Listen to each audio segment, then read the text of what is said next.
books to new traders. Which books will I recommend them reading? And perhaps a couple of these may surprise you, but these ones I think will give you between them a really good understanding of what it takes to be a trader, of what this business is about, and how to be successful. The first book I would suggest is Fooled by Randomness by Nassim Taleb. It's my favorite book about trading. Why?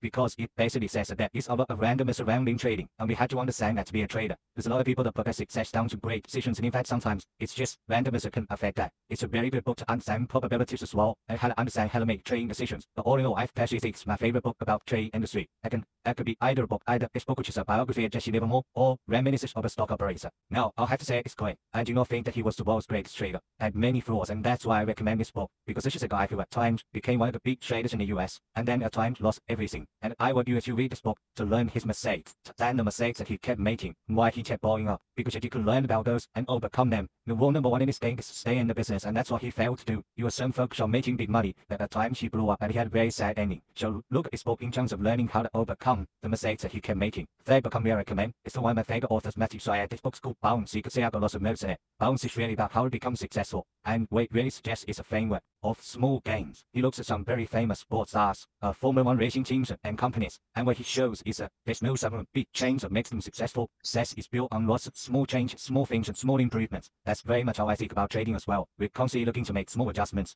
respond to feedback, and improve accordingly. This book is great to tell you how to do that. So they're the 3 books I recommend. I hope you like them and enjoy them.